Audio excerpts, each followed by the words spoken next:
ay tumamasa sa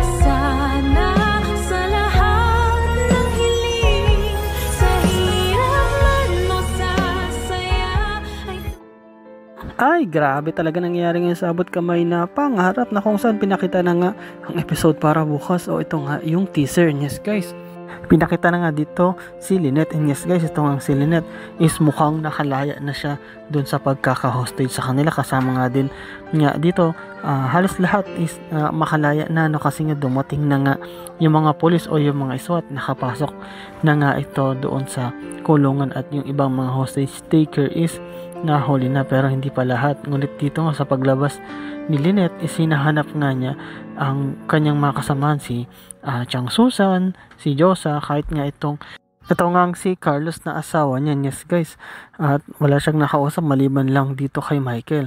Ngunit sinabi nga ni Michael na wala sila Chang dito kasi pinuntahan nga nila si Carlos. At nagtaka naman si Lynette, sabi niya, Carlos, bakit, ano ba nangyari sa kanya? Oo nga pala, bakit wala siya dito?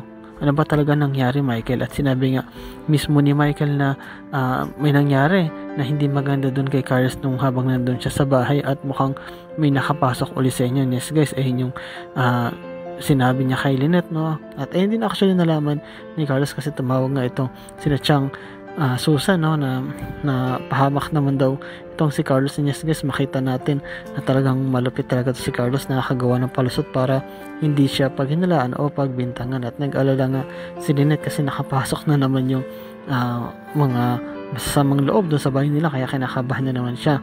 Ngunit ang totoo is ito pa lang, si Carlos ay may ginawang kalokohan. Yes guys, na nakipag-talik nga siya dito sa una niyang asawa na ito nga si Irene, no? At pagkatapos na nag-away sila kasi sasabihin na ni Irene yung totoo. Ngunit dito sa pagkakataon na ito ay dahil sa pag-away nila na sobrahan, no, nakalmot ni Irene ito nga si Carlos at tinulak naman ng malakas nito ni Carlos ito nga si Irene hanggang sa nawala ng mali. Actually halos dugo ni ulo at halos patay na ito. Yes guys, nakagawa lang ito ng paraan para makalusot. Kaya pagdating nila Diyosa doon at ni Chang Susan is isip nila na may nakapasok na masamang loob, ngunit wala naman talaga.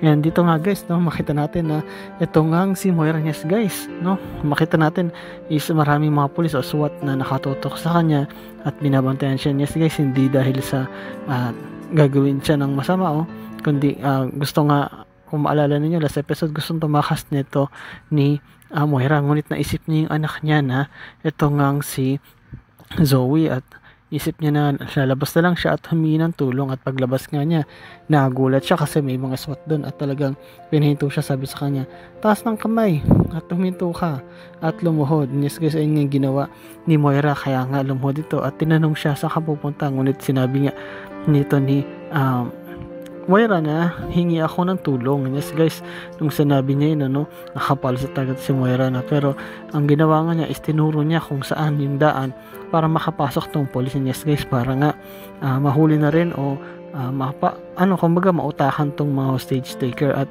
dito nga ay ginawa talaga ng mga police at ng mga SWAT at sinama rin actually ito nga si Moira sa loob. At kaya nga ayun yung dahilan kung bakit napalaya yung mga hostage taker, no. Halos lahat ng mga na-hostage is nakataka. Sinanap nga siya actually dito nga ni Zoe, nung anak ni Moira, no. Sabi niya, Warden, nakita niyo po ba si Moira, yung mami ko? At sinabi naman ni Warden na oo, nakita namin siya. Actually malaki ang utang namin sa kanya, o yung utang na loob, kasi nga dahil sa kanya siya nagturo sa mga pulis kung paano makapasok sa kulungan at paano matigil ang hostage taking. Yes guys, nabalita nga ito sa lahat, no, kahit itong sa mga nakakulong o sa selda mismo ni Moira, no. Nagulat ang lahat, kahit to si Pastora, no. Sabi niya, ha, may tumulong, sino kaya yon? At sinabi nga ng mga tao, oo, merong isang nagsumbong o tumulong sa pulis para makapasok sila at makawala tayo sa pagkaka-hostage. And then sabi nila is, actually masaya nga sila, sabi nga nila kung sino man yon maraming salamat sa kanya at malaking tulong yun. Kaya nga laya tayo uli. Actually, nandito pa rin sa kulungan, pero at least hindi na tayo nasa hostage. And then, yes guys, sabi nga nito ni Pastora na, oo, salamat talaga sa kanya, ngunit yari siya kay Madam Lotus dahil sa ginawa niya is hindi natuloy yung pag-hostage sa lahat, hindi natuloy yung gusto niya. Yes guys, natatakot sila kung sino man yung gumawa nun, at di nila alam na nandyan lang pala sa tabi nila ang gumawa. Ito nga ay si Moira na kung saan tumatahimik lang ito at talagang nakikinig lang sa usapan. Kumbaga hindi siya sumasawsaw kasi nga nisip niya na parang hindi naman talaga siya humingi ng tulong. Gusto niya talaga lang na tumakas, ngunit bago man mahuli yun, naisip niya rin na humingi ng tulong kasi naisip niya yung anak niyang si Zoe na paano kung iwan ko yon. Pag iniwan ko yon, siguradong baka hindi ko na siya makita pa, baka patay na siya pagbalik ko.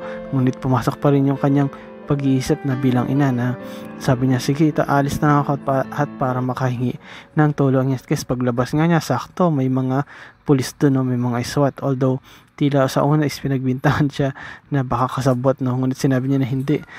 Bilang kapalit is tinuro niya sa mga pulis kung ano yung gagawin nila, kung saan sila papasok nang hindi alam ng mga hostage taker para mahuli na. Pag nakapasok na yung mga pulis, sila na yung bahala mag-control at maghuli nga dito sa hostage taking na nangyayari na talagang stress ng lahat. At dito nga guys, ipinakita na itong si Madam Lotus is lumambot na na kung saan nagsisisi na nga siya sa kanyang ginawa. Sabi niya, gusto ko nang magbago, gusto ko nang mahuli, gusto ko na kasi na baguhin o pagbayaran lahat ng mga kasalanang ginawa ko para pagbisita ng anak ko ay makikita niya ako na nagbago na talaga ako. Yes guys, kung maalala niyo yung kasalanan kasi ni Madam Lotus, pumatay siya o pinatay niya asawa niya, tapos yung kabit ng asawa niya kaya siya nakulong, tapos ngayon gumawa siyang kalokohan ng kaguluhan na nag-hostage siya ng maraming tao. Yes guys, muntik pa nga may mga mamatay, ngunit buti na lang is wala nang nasawi dahil lang sa kagustuhan niya na makita at makausap ang kanyang anak na ito ngang si Carla na kung saan inooperahan na at dahil nga rin kay Annalyn napalambot yung puso nito at sabi nga niya na pinakita yung video na gagaling at pag naging okay na itong anak niyang si Carla is pupunta sa kulungan para bisitahin siya, kaya naisip niya na tama nga si Dr. Annalyn at kaya nga nagsisi na siya. Ngunit hindi lahat pala ay panig sa gusto niya. May dalawa dong kasamahan niya na sinabi na, ano ba yun madam? Mukhang wala naman to sa usapan natin dapat lalaya na tayo, dapat makakatakas na tayo, bakit ganito, bakit dapat patayin na lang natin tong si Dr. Annalyn. Yes guys, itong dalawa na kung saan kumuha pa ng baril at talagang kinuha rin si Annalyn at tinutukan. Sabi niya na kami na ang bahalang pumatay dito, bumaril dito kay Annalyn kung ayaw mo Madam Lotus. Ngunit itong si Madam Lotus, sinasabi niya na wag niyang gawin yan kasi wala namang kinalaman itong si Doktora, pakawalan nyo na siya, kung gusto nyo tumakas na lang kayo. And yes guys, mukhang nagkagulo pa dito for the last minute na willing na nga magbago, magpahuli itong si Madam Lotus, ngunit yung iba niyang kasama is hindi pala, iba rin yung isip at talagang gusto nila ipagpatuloy yung plano nila na makatakas. Siguro nainip na rin sila sa kulungan ba, malamang sa malamang is matagal na. Kahit sino naman kahit ikaw makulong is gugustuhin mo pa rin syempre makalabas at makalaya at gagawin mo lahat yon. At ito yung mga eksena minsan na nangyayari talaga sa totoong buhay. May hostage taking at pagbigyan, kapag di na pagbigyan pwedeng may masawi or may mapahamak. Pero dito guys, abangan natin lalo na sa lunes kung ano kaya ang mangyari, na ito bang si Doc Carlos is makakalsot sa ginawa niya na pagpatay dito kay Irene, at ano kaya ang gagawin ni Lynette para malaman niya yung totoo, at kung sakali man malaman niya totoo, sino kaya ang paniniwalaan niya, patuloy pa rin siyang sasama dito kay Carlos o baka hiwalayan niya na ito. At dito kaya ano kaya ang mangyayari dito sa hostage taking, tatagal pa ba ito, kamusta kaya itong si Annalyn, madadamay pa ba siya o baka may darating na pulis na magliligtas sa kanila para hindi matuloy yung balak ng dalawa na patayin talaga ng tuluyan si Annalyn at makatakas sila. At ito kayang si Josa at ito kayang si Chang Susan, mahalata kaya nila na umaarte lang talaga itong si Doc Carlos? Makikita ba nila yung patay doon sa loob ng bahay O kaya baka makalusot na naman itong si Carlos dito nga sa mga kalokohan na pinaggagawa niya. O baka mahuli na siya.